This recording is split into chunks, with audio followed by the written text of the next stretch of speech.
Então, pessoal, nós vamos lá.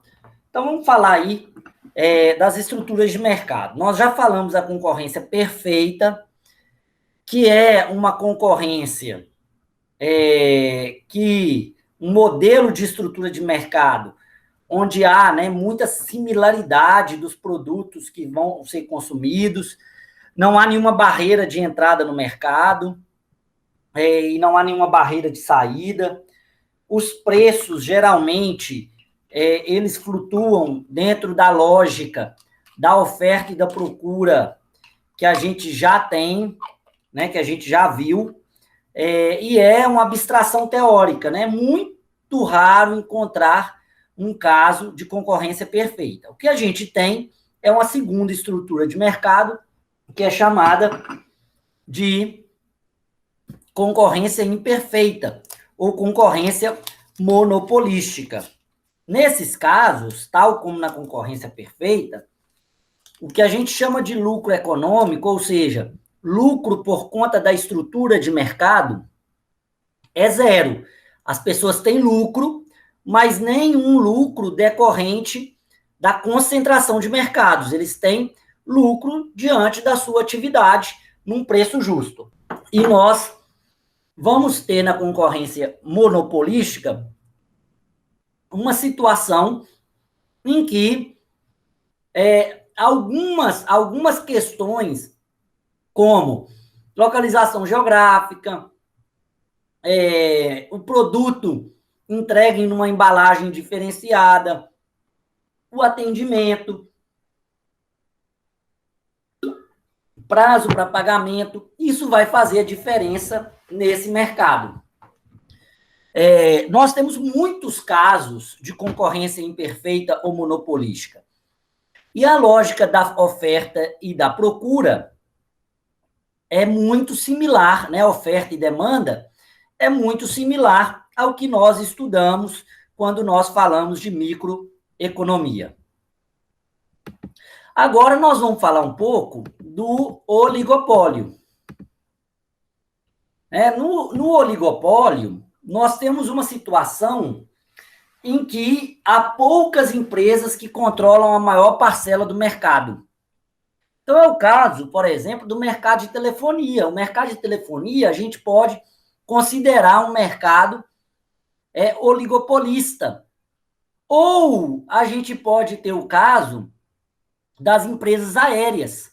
Eu tenho poucas empresas e elas controlam a maior parte do mercado.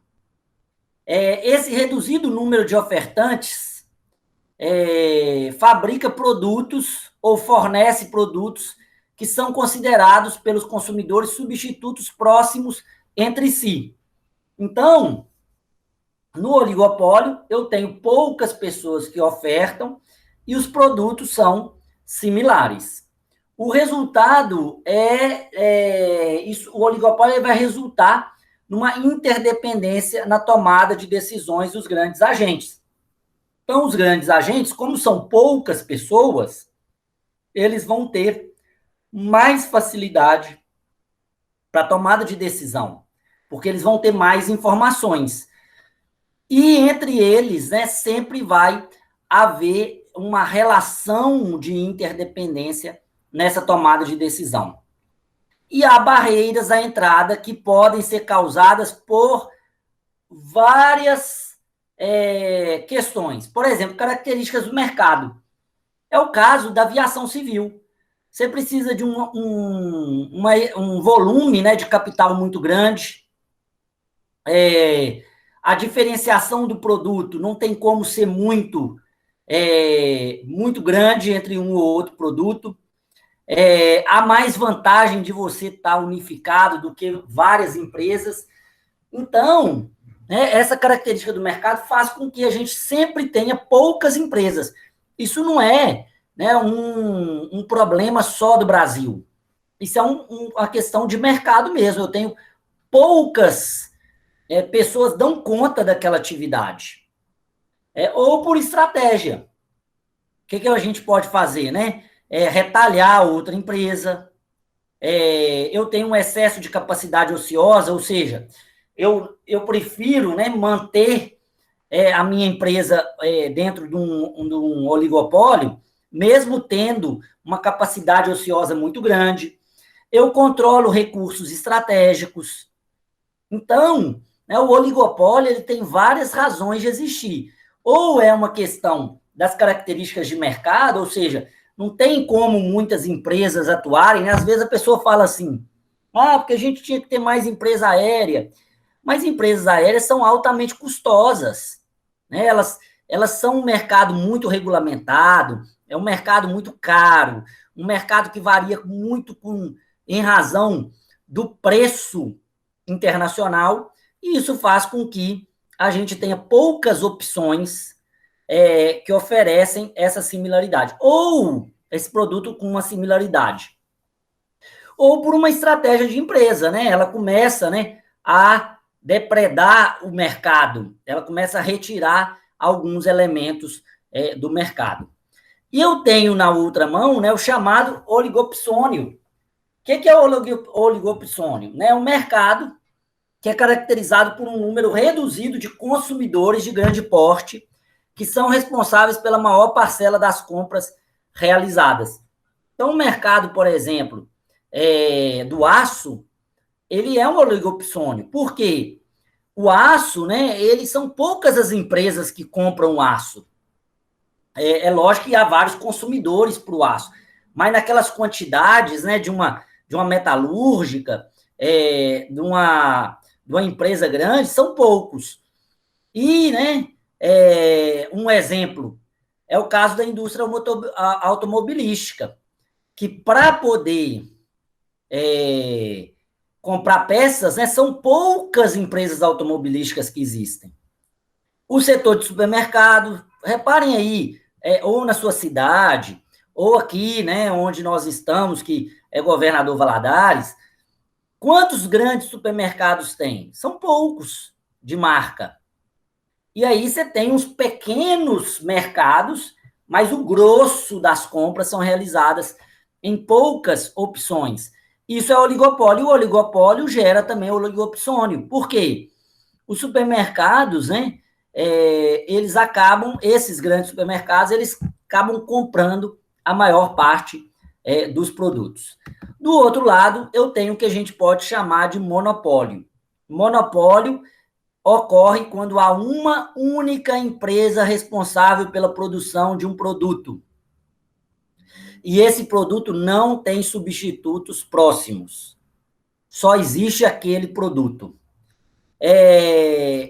Ao contrário, né, se só existe um consumidor, nós estamos falando do monopsônio. Já mercados que ocorrem dois monopólios, né, um monopólio e um monopsônio sucessivos, são definidos como monopólio bilateral. No caso do monopólio, gente, há elevadas barreiras à entrada, como patentes, restrições tecnológicas, só uma empresa que consegue ser eficiente. Ou o caso, por exemplo, aqui no Brasil, nós temos um caso de monopólio derivado da Constituição. Por exemplo, o monopólio dos Correios. Só os Correios podem entregar carta, porque a Constituição transformou essa estrutura numa estrutura monopolística. Nos casos do monopólio, há um lucro extraordinário, que é chamado de lucro econômico positivo, ou seja, um lucro acima das regras de mercado, porque nesse caso não há concorrência, então a gente coloca o preço do jeito que quiser, a empresa influencia todo o mercado, né, todo o mercado. E quais são os problemas? O monopólio pode gerar ineficiência de preço, pois, né, quando superior ao praticado em concorrência, a ineficiência de preço, porque acaba sendo um valor superior ao praticado em concorrência perfeita. Aí o que a gente vai ter? Um excesso de consumidor. E esse excesso é apropriado pelo monopolista e parte do excedente se perde. Né? Ou seja, o fato de a gente ter um preço alto não quer dizer que garante eficiência alocativa de recurso, porque uma parte vai se perder, porque ele também não precisa se preocupar em ser eficiente, porque ele também não precisa se preocupar em reduzir lucro. E há setores, né, como a gente está fazendo a pergunta aí, que eles só vão operar com lucro se eles forem monopolistas. Se eles operam em concorrência, não tem como ter lucro. Há alguns setores assim, né? Quais setores são esses? Setores que exigem alto grau de investimento tecnológico, alto grau de investimento de capital. Por exemplo, vamos imaginar a questão da indústria aeroespacial. Ou ela vai funcionar em monopólio, ou ela vai funcionar em oligopólio. Por quê? Porque não tem como, se você tiver 20 empresas espaciais hoje, no momento que a gente está vivendo, com a tecnologia que a gente tem, na verdade, elas não vão conseguir levar nada para o espaço.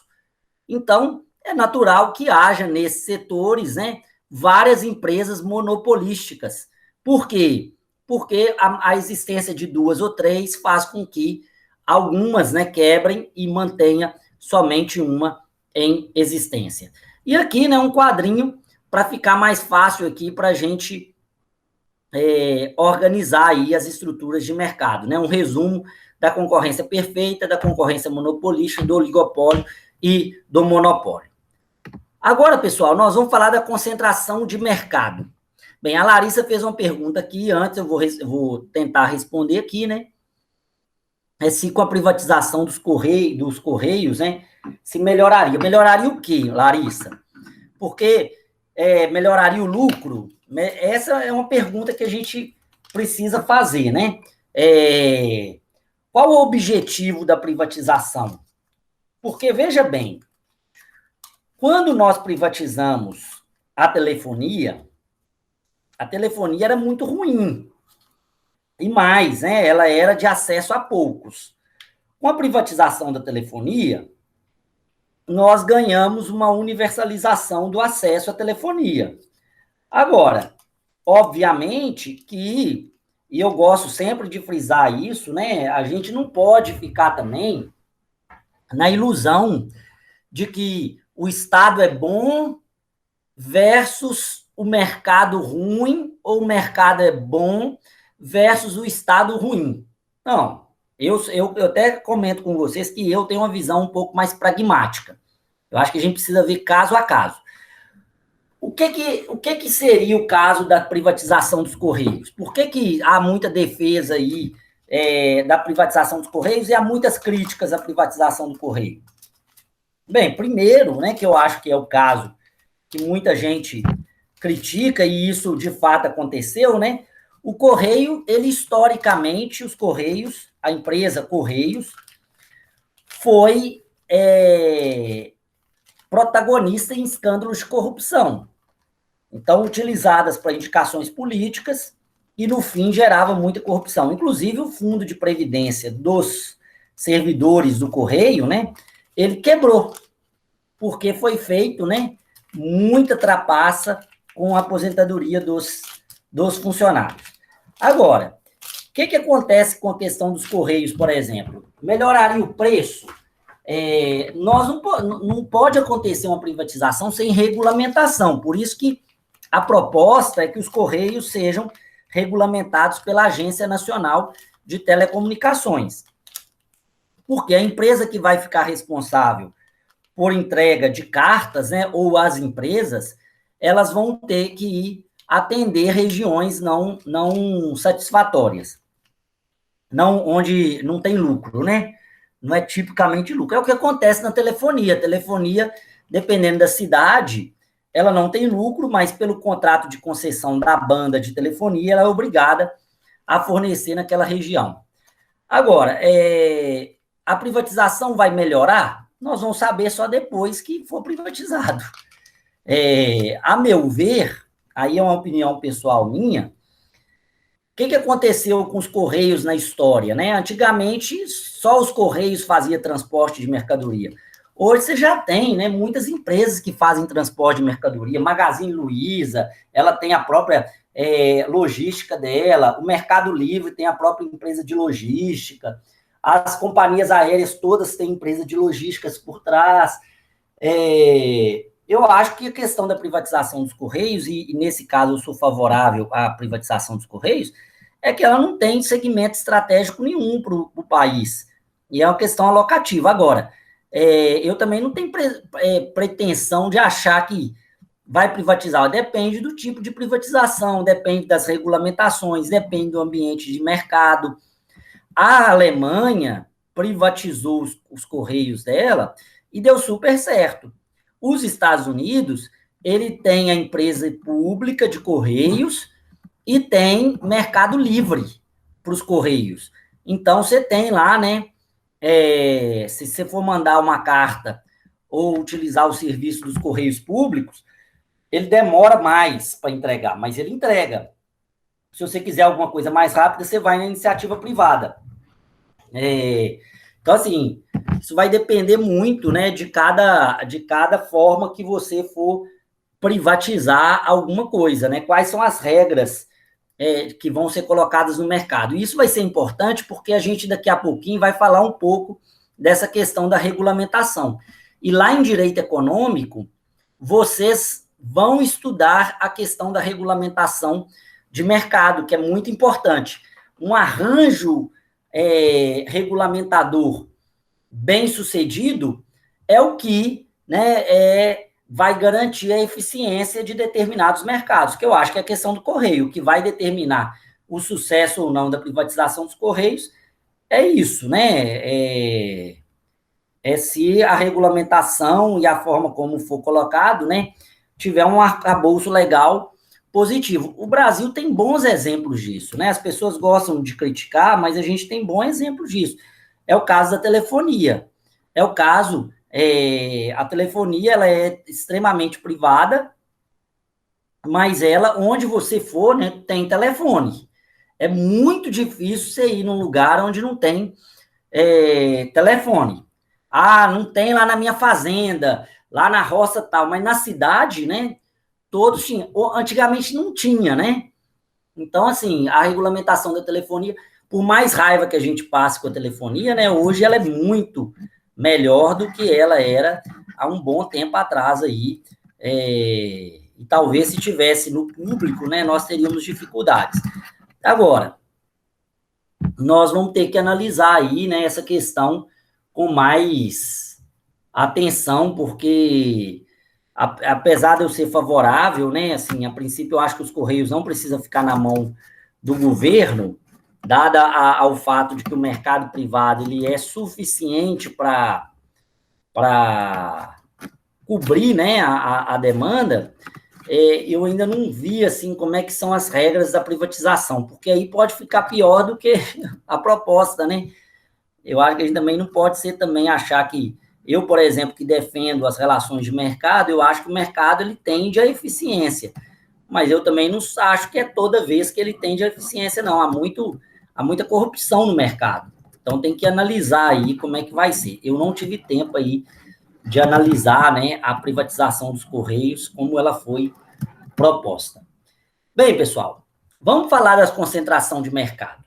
O que acontece, né? Um dos pressupostos chaves para a gente poder falar em mercado é que o mercado, e aí quando a gente estuda, e a gente está fazendo esse estudo aqui, quando a gente estuda o mercado, nós estamos falando de um mercado livre e em que há, né, concorrência. Então, o pressuposto de mercado é a existência da concorrência. Só que essas estruturas de mercado, elas podem variar e se modificar ao longo do tempo por vários motivos. Então, um mercado que era tradicionalmente livre pode começar a ser, né, mais concentrado. Então, nós temos aqui a estrutura de mercado da concorrência perfeita, nós temos aqui a estrutura de mercado da concorrência monopolística, nós temos os oligopólios e nós temos os monopólios. Essas estruturas, elas transitam entre elas, desenvolvem com o mercado. Isso tanto no microespaço quanto no macro. Né? Você pode ter uma cidade que tinha ali, né, muitas lojas, de determinado produto, depois ela passou a ter uma loja só,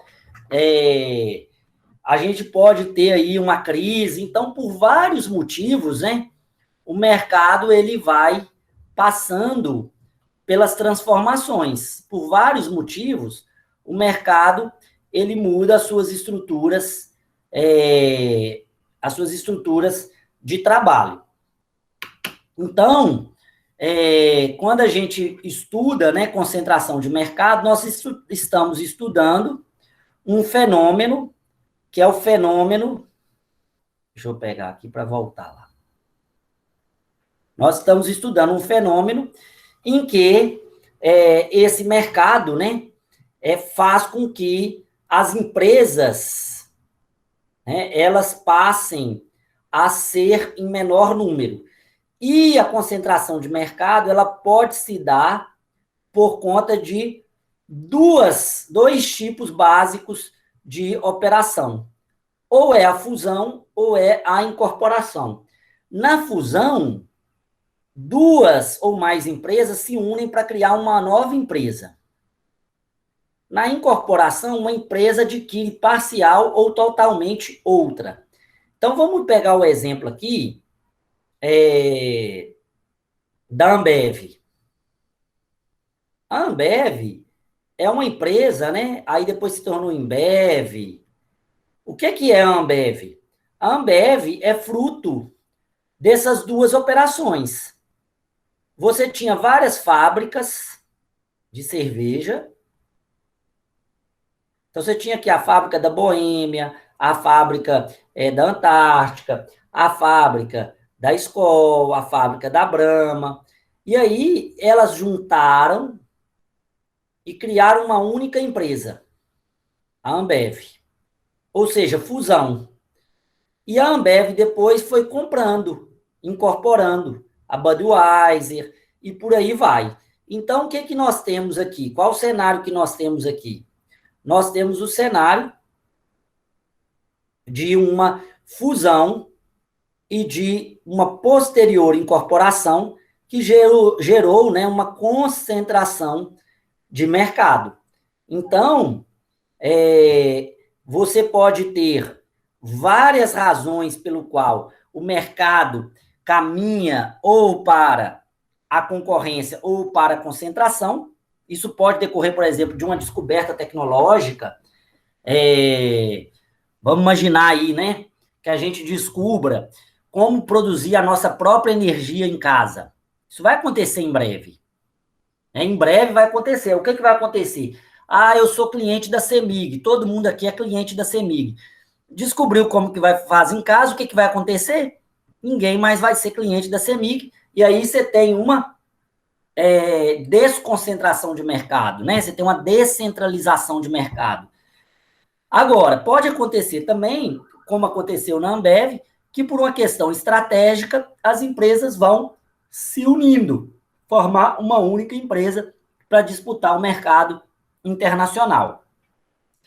Isso pode se dar por fatores naturais, né, o desenvolvimento de uma tecnologia, o fim de uma tecnologia, né? Vamos imaginar aqui no caso do Windows. O caso do Windows é um bom exemplo sobre isso, porque você tinha no caso do Windows, que é o programa, né, que a gente usa hoje, você não tinha nada. Você tinha lá o MS-DOS, que era super técnico. Aí o que você tem? Cria-se o Windows. Todo mundo passa a usar o Windows. Então veio um avanço tecnológico. Ou pode ser por estratégia. Olha o caso, por exemplo, das redes sociais. A gente tem o seguinte, olha, nós temos o Facebook, o Instagram. Onde está a maioria das pessoas? A maior parte dos brasileiros estão no Facebook e no Instagram. Por que as pessoas vão para ali? Não adianta eu falar assim, é uma concentração de mercado natural. A gente quer estar onde está todo mundo. Não faz sentido você estar numa rede social sozinho.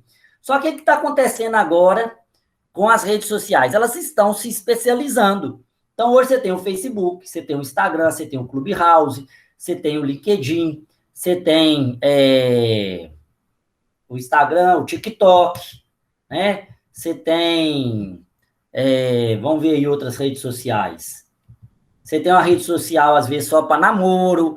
Eu até nem estou sabendo tanto de rede social quanto as pessoas mais novas, né, sabem. Mas eu tenho várias, né?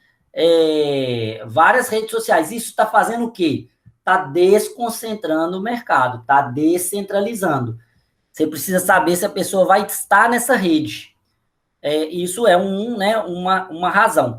E ela pode acontecer aí. O que o Facebook faz? Ele faz muita incorporação, né? Uma empresa adquire parcial ou totalmente outra empresa, que é, então, a incorporação. Quais os tipos de concentração que a gente tem? A gente pode ter uma concentração horizontal. O que é a concentração horizontal? É a união de duas ou mais empresas que atuam no mesmo mercado relevante. Então, por exemplo, o caso da Ambev. É horizontal. Eu tenho uma cerveja aqui, isso aqui é uma cerveja, hein, gente? Eu tenho outra cerveja aqui e eu faço, então, né, a união dessas empresas. Ou eu posso ter uma concentração vertical. O que é a concentração vertical? Eu falo que é a concentração de cima para baixo. Eu não só compro as empresas que fornecem o mesmo produto que vende o mesmo produto que eu, como eu compro as que fabricam o produto que eu produzo. Então, vamos imaginar aqui, a Coca-Cola, ela vende o quê? Coca-Cola, Fanta laranja, Fanta uva, Guaraná. Aí ela veio aqui e comprou o suco mais, né? Vai vender suco agora, né? O Vale, suco Vale lá. Aí a Coca-Cola, isso aqui é concentração horizontal. Horizontal. O que ela passou a fazer, então? Ela passou a comprar a fazenda que produz a uva, a fazenda que produz a laranja. Para quê? Para que ela possa comprar as etapas sucessivas do processo produtivo. Essa é a chamada concentração vertical. É a concentração vertical. O conceito de integração vertical é uma referência a processos produtivos complementares. Por exemplo, uma empresa produtora de suco de laranja adquire uma fazenda com plantação dessa fruta. É o exemplo que eu dei aqui. Ou nós temos os chamados conglomerado. O que é o conglomerado? O conglomerado é a união de empresas de mercados distintos. Olha só, no conglomerado, eu tenho a seguinte situação. Vamos fazer uma comparativa aqui. Eu tenho a seguinte situação aqui, numa... deixa eu voltar aqui, na tela branca.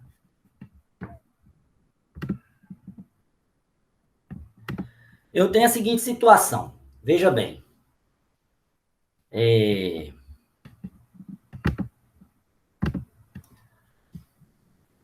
Eu posso comprar as empresas numa concorrência horizontal. A concorrência horizontal, eu posso comprar empresas iguais, de produtos substitutos.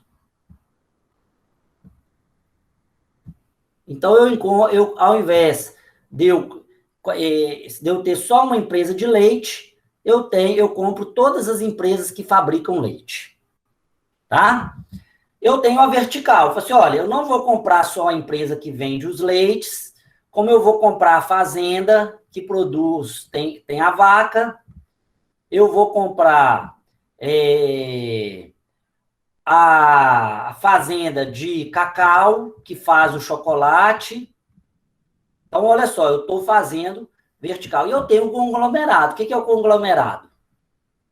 Eu tenho fazenda, eu tenho indústria, eu tenho empresa de avião, eu tenho empresa de tecnologia.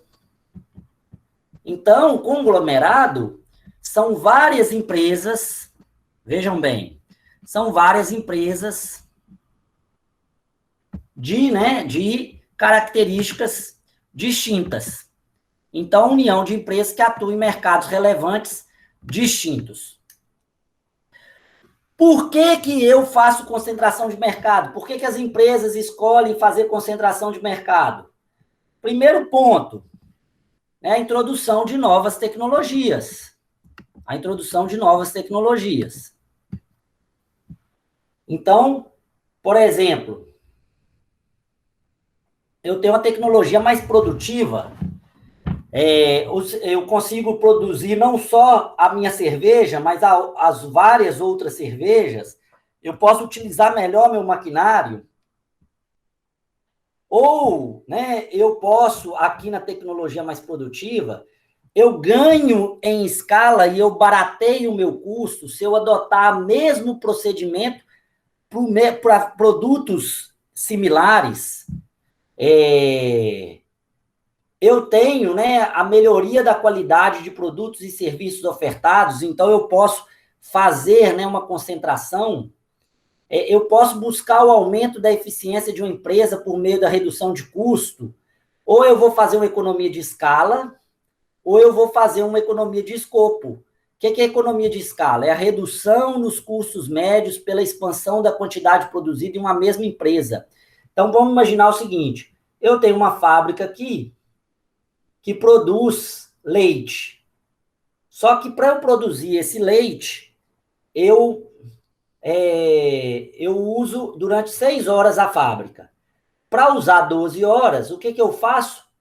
Eu compro as fazendas, outras fazendas, para ganhar economia de escala. Falo assim, olha, eu vou usar minha fábrica só 6 horas, eu vou usar ela 24 horas. Ou eu posso fazer o seguinte, uma economia de escopo. O que é economia de escopo? Olha, vamos imaginar a seguinte situação. Isso aqui, deixa eu falar para vocês onde tem acontecido isso. Vocês já ouviram falar daqueles gabinetes de vereador, que é o gabinetão, né, a gabinetona? O que a pessoa faz? Vamos imaginar aqui um gabinete de vereador, um gabinete de deputado, um escritório de advocacia. O que ele pode fazer? Ele fala assim, ó, eu tenho uma secretária. A minha secretária, ela trabalha 8 horas por dia, ela atende o advogado A. O que eu posso fazer? Eu falei assim, ó, vou fazer o seguinte, mas ainda sobra tempo para ela, eu vou colocar um contador, eu vou colocar aqui um fotógrafo, e aí o que eu faço? Eu faço uma concentração, faço um conglomerado, e a minha economia não é de escala, porque eu não estou aumentando os processos, eu estou fazendo uma economia de escopo, eu faço um gerenciamento unificado. Outra razão aqui, né, de eu fazer uma concentração econômica, economia de custos de transação, a redução de custos, por exemplo, na elaboração e negociação de contratos, na mensuração e fiscalização de direitos de propriedade, no monitoramento de desempenho. Então, vamos imaginar o seguinte, eu tenho a seguinte situação.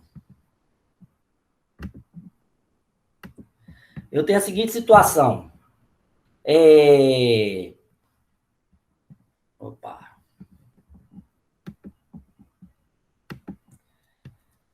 Eu tenho a seguinte situação. Eu tenho, né, Se eu comprar 1.000 latas de leite em pó, eu compro por 30 centavos. Agora, se eu unificar e comprar 2.000, eu compro por 22 centavos cada. Então, eu faço um custo de transação, eu diminuo o custo da minha transação. Ou eu fiscalizo, ou seja, eu pego um engenheiro meu para fiscalizar várias obras, se a minha empresa for de fiscalização. Então, né, eu tenho aí economia de custo de transação. Quais são os problemas na concentração de mercado? Restringir a concorrência e gerar danos ao mercado, aumentando o poder de mercado das empresas que se concentram. Eu posso reduzir a concorrência, né? Eu vou reduzir a concorrência, caso lá da Ambev. Posso reduzir a concorrência, posso, né, criar um aumento do poder de monopólio que pode gerar, né, um abuso Um abuso, ou seja, como só tem uma empresa, ela coloca o salário que ela quiser, ela fornece o produto da forma que ela quiser, né? Não é possível de início saber se uma concentração econômica afetará positiva ou negativamente o bem-estar econômico. Essa é uma tendência, né? A concentração econômica, ela tende a prejudicar o consumidor. Isso é uma tendência. Para saber qual é o efeito de uma concentração, é necessária a análise específica de cada caso ou intervenção do Estado por meio de uma agência de defesa da concorrência. Então, o Brasil tem, né? A gente tem aqui o CAD, que é uma agência de defesa da concorrência, que analisa se a concentração da Ambev é positiva ou negativa para o mercado. É ela que julgou lá, por exemplo, a Nestlé ia comprar a Garoto, e aí ela disse, falou assim, não pode comprar, porque isso vai gerar prejuízo para para as relações econômicas. Então, você tem vários casos disso, né? Por exemplo, a Microsoft, ela tem, né, um conglomerado. O que os órgãos de defesa de concorrência podem virar e falar assim, olha, você não pode vender um produto X, você vai ter que entregar o produto X. No caso da Ambev, por exemplo, ela teve que dar 2 marcas de cerveja para outras empresas. Para quê? Para proteger a concorrência. Então, cada caso eu tenho que analisar especificamente para saber se a concentração resultou em algo positivo ou negativo.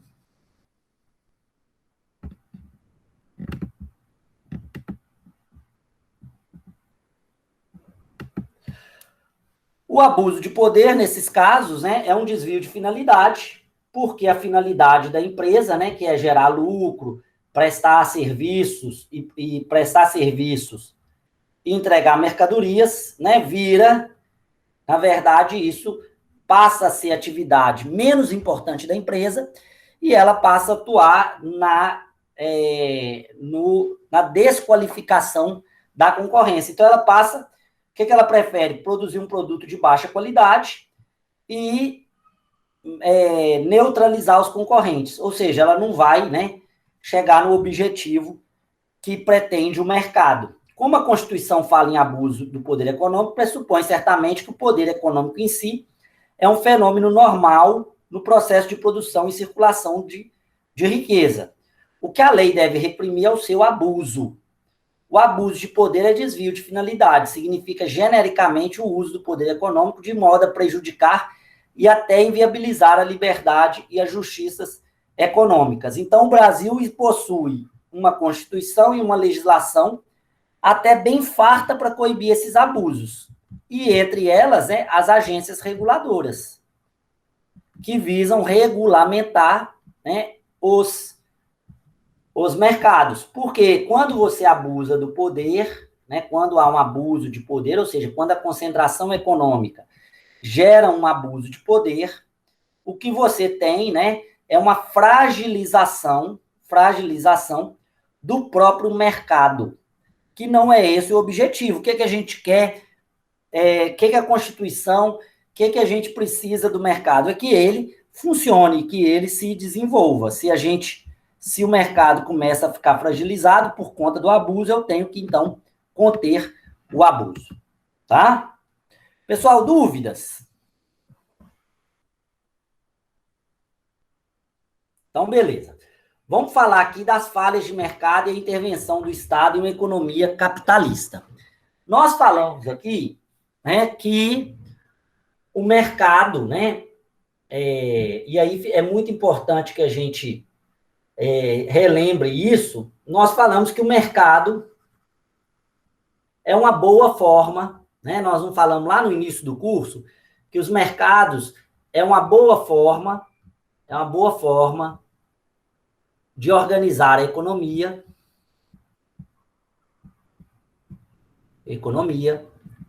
e gerar bem-estar social. Agora, obviamente que nós também reconhecemos que esse mercado nem sempre funciona.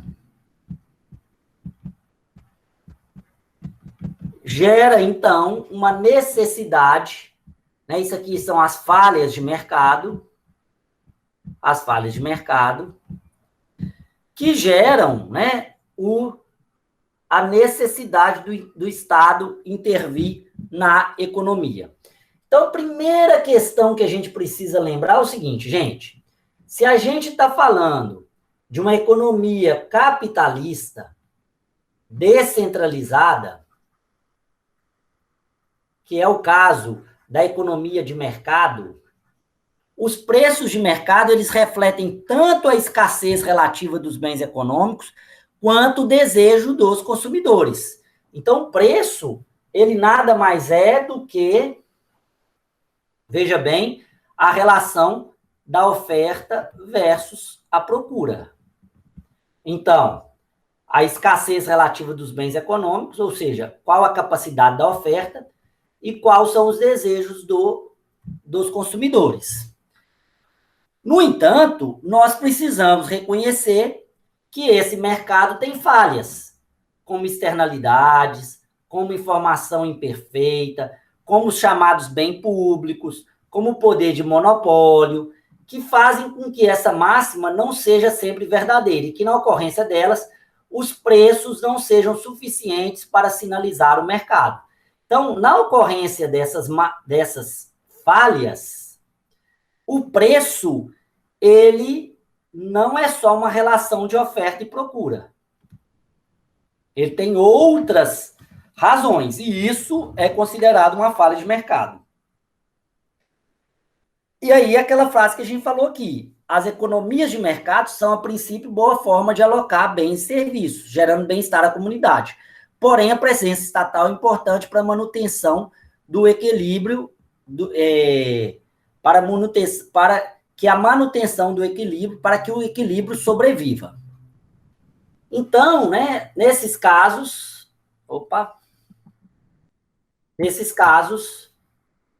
nós vamos ter a seguinte situação. Né? A intervenção do governo vai se justificar para alocar os recursos de forma eficiente, distribuir a renda de forma equitativa, promover bens públicos, regular mercados, coibir abuso de poder de mercado. A presença de falhas de mercado significa que as decisões dos agentes econômicos são tomadas em um ambiente que existe incerteza, oportunismo e custo para obter informações, circunstâncias não previstas, entre outros fatores. Então, é o seguinte, os agentes econômicos, eles tomam decisões, mas o mercado não é, né, o local da perfeição. Então, você precisa, né, conter essas falhas de mercado. Aí vejam bem, gente, quando a gente está falando de conter essas falhas de mercado, naturalmente, nós estamos falando na presença do Estado. Então, se há algo que os capitalistas precisam, é da burocracia do Estado contemporâneo, do Estado moderno. Não existe mercado sem Estado. Essa é uma relação simbiótica. Qual é a primeira falha de mercado? A primeira falha de mercado que nós vamos estudar são os chamados bens públicos. Por quê? Os bens públicos não são ofertados pelo mercado com qualidade. Vamos entender por quê. Os bens públicos são aqueles aptos a atender simultaneamente às necessidades de mais de um indivíduo e que não vigora o princípio da exclusão. Por exemplo, iluminação pública, segurança pública. Não tem jeito da gente saber quanto cada um usufrui. Quanto que a gente usufruiu de segurança pública hoje? Como não tem como a gente saber, o mercado, ele não consegue precificar isso. Se ele não consegue precificar, ele, então, tem um problema de falha de mercado, porque ninguém vai querer ofertar. Olha o caso da segurança pública. Eu não consigo saber quanto cada cidadão está usando para cobrar o preço. Agora, a segurança de uma festa eu consigo? Consigo. Então, há mercado para segurança de festas. Por quê? Eu consigo saber quanto que custa e quem é a pessoa que vai ser atendida. Nesse caso, né, caso a definição da quantidade a ser produzida fosse deixada exclusivamente ao mercado, seria produzido em um nível subótimo, uma vez que a apropriação de lucro pela empresa privada é limitada e, portanto, os incentivos à sua produção são baixos. Então, o primeiro problema de mercado é isso. O mercado não fornece bem público. E quem tem que fornecer o bem público? O Estado. O Estado tem que fornecer o bem público. Quais as características? Por bem público, eu entendo que são não excludentes. O que significa falar que eles não são excludentes?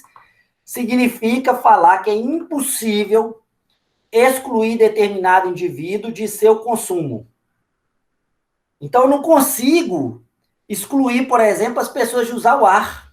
Eu não consigo excluir as pessoas da iluminação pública. Opa, peraí, você não vai usar a iluminação pública. Uma vez que a iluminação pública está lá, ela atende a todo mundo que passar pela iluminação. E eles são não rivais. Ou seja, o uso de um agente não exclui automaticamente o consumo por outros indivíduos. Então, a gente pode ter 30 pessoas numa rua com iluminação, podemos ter 50. Eu não consigo fazer essa limitação. Quais são os bens públicos? Como que eu classifico os bens públicos? Essa matéria, inclusive, é introdutória no curso de economia e nós já falamos disso. Eu tenho os chamados bens públicos puros. É aqueles, gente, que eu, por natureza, não consigo dividir. Por exemplo, defesa nacional. Exército. Eu não consigo dividir quem vai usar ou não. E quanto cada um utilizou. Né? Água, meio ambiente. Eu não consigo dividir. A praça. Eu não consigo dividir, ou seja, é um bem público puro. Agora eu tenho os chamados bens públicos meritórios. Olha só. Serviços de saúde, saneamento e nutrição. São os exemplos aqui. Veja só. Embora possam ser explorados economicamente pelo setor privado, devem ou podem ser produzidos pelo governo para evitar que a população de baixa renda seja excluída de seu consumo, por não poder pagar o preço correspondente. Veja bem, o bem em si é meritório, ou seja, você consegue pagar por aquilo que você vai usar e você consegue pagar mais ou menos para usar um produto de melhor ou menor qualidade, ou usar mais ou menos. Mas há um conjunto na população que não consegue utilizar disso. Então, eu considero ele um bem público meritório, porque eu posso comprar ele por mérito, mas na incapacidade de produzir, o governo tem que produzir para as pessoas. São bens de grande utilidade para os cidadãos, daí seu nome de meritórios. Não seria justo para alguns fossem excluídos de seus benefícios por não poderem pagar. Olha só, nós vamos ter vários modelos. Ou a gente tem o SUS, ou a gente tem o sistema educacional que a gente tem, ou seja, escola particular, pública, privada e pública. A gente pode ter casos, e aí nesses casos, todo mundo vai ter que consumir o mesmo bem, que é o caso, por exemplo, do saneamento básico em algumas cidades, né? Aqui em Governador Valadares você tem um sistema de abastecimento de água e esgoto. Ou seja, os cidadãos, eles compram a água. Agora, há um conjunto de pessoas que vão ter tarifas mais baixas ou até não vão pagar, né, uma determinada quantidade. Então, né, eles são de grande utilidade para o cidadão, mas eles não são capazes de serem usufruídos por todos. Então, o Estado precisa fornecer. Agora, vejam bem, enquanto os bens públicos puros, eles são decorrências da lógica ou da natureza, os bens públicos meritórios têm uma característica política muito grande, porque o que vai definir se um bem público é meritório ou não, veja bem, é a opinião da população. Por exemplo, há um tempo atrás, a gente não poderia falar que a internet era um bem público meritório. Hoje não, né? Hoje a gente já fala com muita tranquilidade que o governo tinha que, para os que não têm, né, faça a entrega daquele bem. Vamos lá para outra falha de mercado. As externalidades. O que são as externalidades? Externalidade acontece quando um agente econômico influencia o bem-estar de outro agente econômico. E este não paga ou não recebe nenhum tipo de compensação por sua influência. Vamos imaginar o seguinte, que você tem uma casa aqui. Vamos imaginar que você tem uma casa aqui. E ou eu, ou uma empresa, ou o poder público constrói uma grande universidade pública aqui do lado. Ou uma grande universidade. O que vai acontecer com a sua casa? Ela vai aumentar de valor. Não vai? Só que você não pagou nada por isso. Essa é uma externalidade. Agora, veja bem, se você está aqui no seu cantinho lendo um livro. Você está aqui no cantinho. Aí vem uma pessoa aqui, ó, e começa a fumar. E aí a fumaça vem aqui. Olha só, você não está recebendo nada por isso, mas você está ingerindo a fumaça que o outro está fazendo. Ou seja, a fumaça do cigarro, então, é uma externalidade negativa. Aqui é a chamada externalidade positiva, aqui a externalidade negativa. Nós aqui, como falha de mercado, nós estamos pensando na externalidade negativa. Então, as externalidades são efeitos adversos ou positivos das nossas escolhas que recaem sobre outras pessoas. A atividade de um agente afeta o bem-estar de outro agente na sociedade, sem que isso consiga ser captado pelo sistema de preço. Vamos imaginar que eu tenho uma indústria aqui e eu derramo esgoto no rio. O rio vai ser usufruído por mim lá na frente. Ou seja, o mercado está funcionando, só que essa indústria aqui está gerando um prejuízo para mim e ela não está pagando o preço. Então, o papel do Estado, nesses casos, é fazer com que o causador da externalidade assuma seus custos, se ela for negativa, e até receber os benefícios, se ela for positiva. Então, quais são as formas, né? Nós temos impostos, nós temos proibições, nós temos incentivos. Então, vejam só, impostos, eu posso tributar mais uma determinada ação. Fala assim, olha, se você, o caso do cigarro, eu vou cobrar um tributo maior, porque eu tenho que pagar pelas externalidades negativas, ou eu posso proibir, ou eu posso dar incentivo, posso dar bônus para aquela pessoa. Então, eu tenho várias formas aqui de lidar com as externalidades. Outro problema que eu tenho de falha de mercado é a chamada assimetria de informações.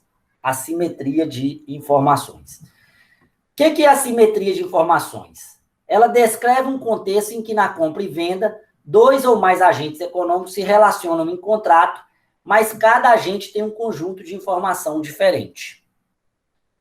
Trata-se de contexto em que há informação oculta para uma das partes na transação econômica, ou em que alguém não sabe qual será a ação a ser realizada pelo outro agente. Então, é o seguinte, eu posso ter uma simetria de informação quando eu estou numa relação contratual, eu estou numa relação com a outra pessoa. Aí, o que acontece? Aquela outra pessoa tem uma informação que eu não tenho. Essa informação, essa falta de informação, ela pode ser até antiética. Por exemplo, o caso de um agente público que compra a ação de uma empresa sabendo que o governo vai fazer alguma ação para valorizar. Então, essa simetria de informação, ela vai sempre ocorrer. Isso é uma falha natural do mercado, né? Ela vai ocorrer, porque nem todo mundo tem a mesma informação. Mas a gente vai precisar saber se é uma simetria grave, se ela é uma simetria leve, e se ela for grave, se ela é dolosa. Porque o mercado, né, exige que os atores ajam de boa fé. Inclusive, há várias regulamentações nisso. Então, eu tenho dois tipos de assimetria. Ou uma seleção adversa, ou um perigo moral. Vamos ver aqui, né? Quando essa vantagem é praticada antes da transação ser efetivada, chama seleção adversa. Então, vejam só, né? Eu tenho, antes de contratar, eu já tenho uma informação diferente. Isso é chamado de seleção adversa. Então, vamos ver o seguinte. Eu estou sabendo que o governo vai privatizar os Correios. E que depois que privatizar, vai acontecer uma série de obstáculos. Eu aqui, o outro cidadão, ele está esperando o governo anunciar. Só que o outro conhece o governo, já tem essa informação. Aí eles contratam. Essa aqui é uma seleção adversa, porque esse cara aqui, ele não tinha a informação correta. Então, ele fez uma escolha de seleção adversa. Agora, veja bem, eu faço um seguro com a empresa para proteger meu carro. A empresa vai, segura o carro, só que eu já sei, veja bem, ou melhor, dando um exemplo aqui, eu já sei que meu carro tem um problema. Seleção adversa. Eu estou enganando a pessoa. Agora, vamos imaginar que eu faço o seguro do meu carro e falo o seguinte, falo assim, olha, eu nunca dirigi bêbado. Mas agora que eu já tenho seguro, tô nem não, vou beber e vou dirigir. Ou seja, né, é um risco moral, é um perigo moral, é posterior à ação. Isso aqui, gente, vocês vão estudar mais em direito civil, para quem for estudar direito civil, contratos. Contratos. Outra falha de mercado, nós já vimos aqui, que é o poder de mercado. O poder de mercado, né, é a existência de poder com a possibilidade de abuso. De abuso. O poder de mercado é a capacidade de um agente econômico de deter e manter, detém de manter os preços de seus produtos acima do nível competitivo, de forma a aumentar seus lucros sem perder cliente com isso. Então, a empresa aumenta o preço porque ela sabe que ela não vai perder os clientes. O sistema brasileiro, né, para isso foi criado um sistema brasileiro de defesa da concorrência. Está aí na Lei 8.884, Lei 12.529, 8.137, Lei 7.347.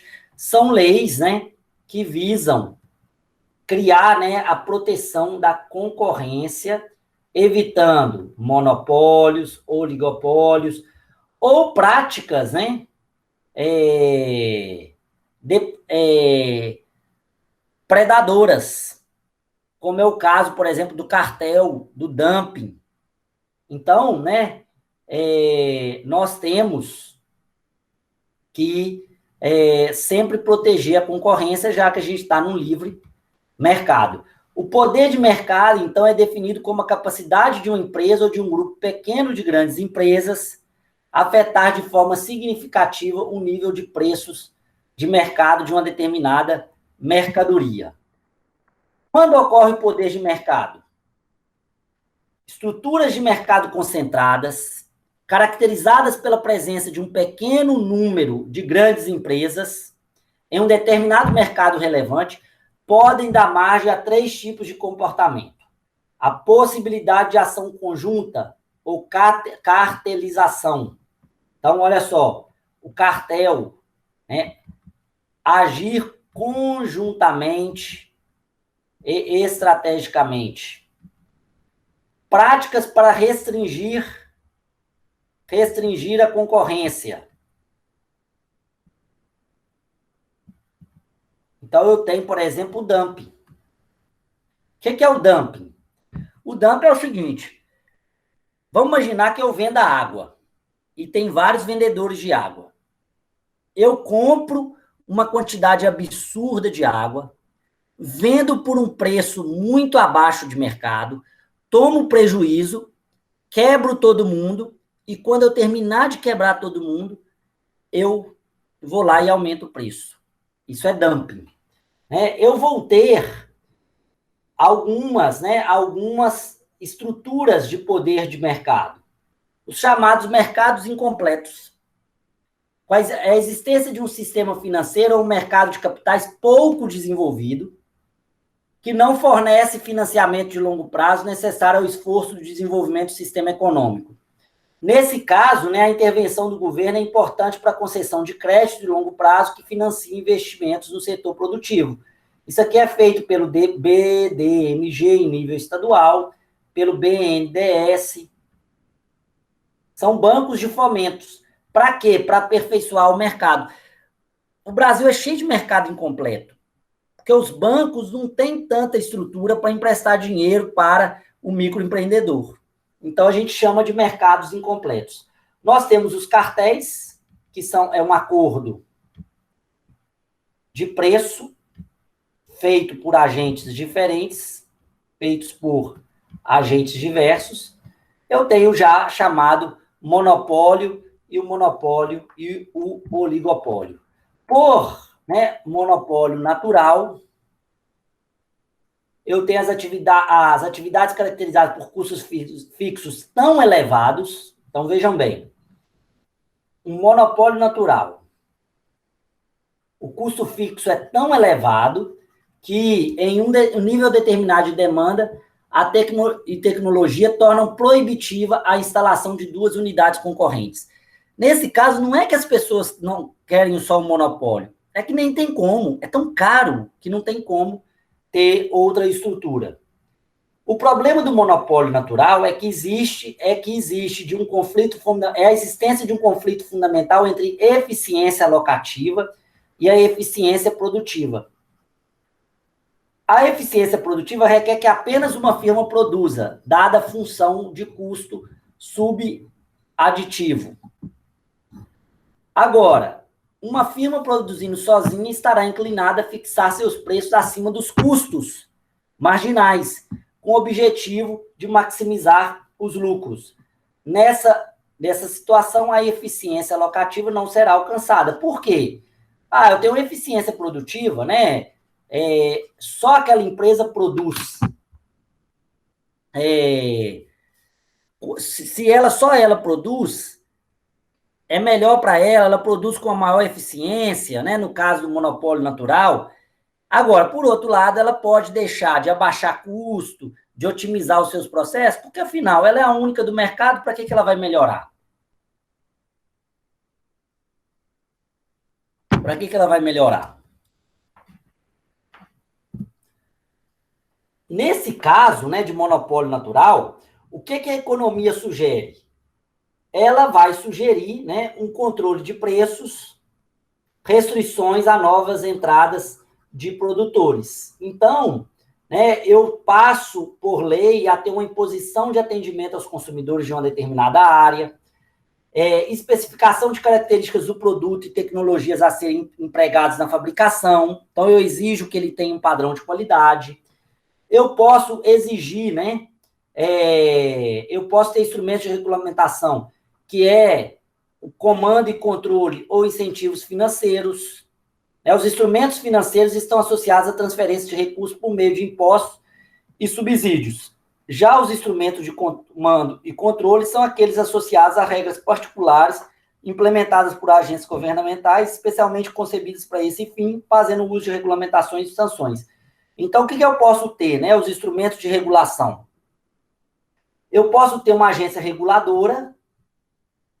Quais os instrumentos de regulamentação do monopólio natural? Eu posso ter uma agência reguladora que vai fazer exigências, ou eu posso ter incentivos financeiros, em que eu falo o seguinte: olha, quem produzir melhor ganha mais. eu vou financiar quem usar tecnologia, quem usar energia solar. Né? Cartel, o que é o cartel? Né? É um comportamento colusivo ou cartelização, está associada a uma diminuição da rivalidade entre as empresas que operam em determinado mercado, tendendo à acomodação das participações de mercado a um aumento conjunto dos lucros. Na existência de um acordo explícito de fixação de preços ou participações de mercado, define-se a presença de um cartel. Então, o cartel ele é ilegal, tá? Cartel é ilegal.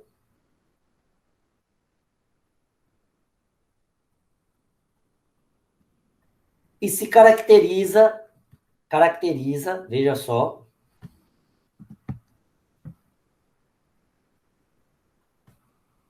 ele se caracteriza pela combinação entre as empresas de estratégias de preço. Então, eu falo o seguinte, olha, pode não ser nenhum preço só, pode falar assim, olha, ninguém vai cobrar menos de R$6. Eu combino isso para quê? Para aumentar o meu lucro e diminuir a concorrência e impeço o surgimento de novas empresas no mercado. Gente, e aí a gente vai ver o seguinte, né? O Poder Judiciário, ele pode ajudar ou atrapalhar o estímulo ao crescimento, ele pode ajudar ou atrapalhar a redução das falhas de mercado e a redução da instabilidade da política econômica. Então, o judiciário, ele pode ser, né, ele pode ter um papel fundamental na garantia dos contratos, na garantia das regras do jogo. Agora, se ele ficar inventando moda, ele pode piorar, porque uma vez que ele toma uma decisão, a tendência é que o mercado ele se ajuste a essas questões, né? Ele se ajuste às novas estruturas possíveis de atuação. Então, né, aqui uma coisa que o judiciário pode fazer, né, o risco país, que é uma métrica, né, para saber se as pessoas vão investir ou não no país, ele leva em conta qual que é o custo do judiciário, se ele muda muito de opinião, se ele é muito politizado, se ele tem regras claras, decisões claras. Então, o judiciário pode ajudar muito. E, por fim, gente, eu tenho as falhas de mercado, mas eu também tenho as chamadas falhas de governo. Né? Eu tenho as chamadas falhas de governo. O que são as falhas de governo?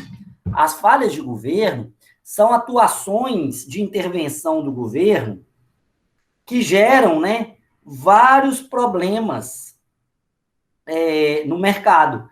Então, por exemplo, eu posso ter, né, uma intervenção que causa dano ao mercado, eu posso ter, né, um conflito de interesse econômico, interesses políticos, eu tenho a chamada captura. O que é captura? A captura significa o seguinte, o mercado entende as regras do governo, ou ele coloca regras para o governo, e aí ele captura os órgãos reguladores. Os órgãos reguladores, ao invés de prestarem um serviço positivo, eles acabam sendo capturados, ou seja, eles começam a trabalhar para as empresas. Então, a teoria da captura afirma que o resultado de observações empíricas demonstra que o legislador acaba sendo capturado pelos interesses da indústria a qual regula. O fato de as falhas de mercado configurarem conceito dinâmico pode definir que a ação do Estado, no sentido de induzir uma estrutura mais eficiente de monopólio, pode não ser adequada. Então, é o seguinte, o que acontece?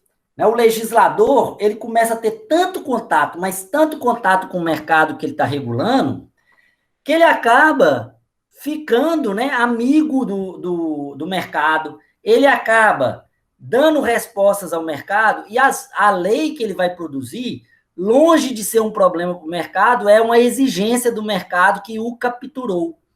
Né? Isso é muito comum no governo, essas falhas de governo. O governo passa a ser capturado ali. Né? Vamos imaginar o seguinte, eu quero construir 3.000 casas do Minha Casa Minha Vida. Aí, para isso, eu contrato várias empreiteiras. Aí, as empreiteiras, o que elas fazem? Elas querem abaixar o custo. Só que é o seguinte, você tem contato direto com a empreiteira. Aí, o que passa a acontecer? Ela passa a te influenciar a aprovar uma lei, né, que a beneficie, ou seja, que atenda o negócio dela. Isso é muito comum, gente. Isso aqui, às vezes, nem é por má fé, né? Isso aqui é por algo, né, do dia a dia das ações. As rápidas mudanças tecnológicas e do próprio tamanho do mercado estão permanentemente alterando as condições de mercado e, por consequência, as estruturas organizacionais existentes. Dados a natural morosidade dos governos em perceber mudanças e o fato de as condições de mercado configurarem conceito dinâmico, a tentativa de corrigir falhas no mercado poderia ser substituída por uma desnecessária falha de Estado em decorrência da velocidade daquelas transformações. Então, olha só, o mercado é tão mais dinâmico do que o governo, que pode ser que quando o governo resolve intervir, ao invés de ele estar ajudando, ele pode estar atrapalhando, né? Ele, ao invés de corrigir a falha do mercado, ele pode, na verdade, substituir a falha do mercado por uma falha do governo. Por isso que é muito importante, que nós, como operadores do direito, como estudantes do direito, ou nós que estamos estudando a gestão pública, estudando essa relação com a economia, tenhamos muito cuidado, porque às vezes você está achando uma solução que pode provocar mais prejuízos do que benefícios. Porque você pode fazer uma ação tentando corrigir o mercado e, na verdade, né, você produzir uma falha de governo que leve, longe de melhorar o mercado, a uma penalização do mercado. Por quê? A gente precisa conhecer. Por que isso acontece muito? Não conhecemos as causas do fenômeno, não conhecemos o processo econômico, não entendemos da lei da oferta e da procura, não entendemos de concentração do mercado e a gente pode acabar gerando mais um desbenefício do que um benefício para o cidadão. Gente, nós finalizamos aqui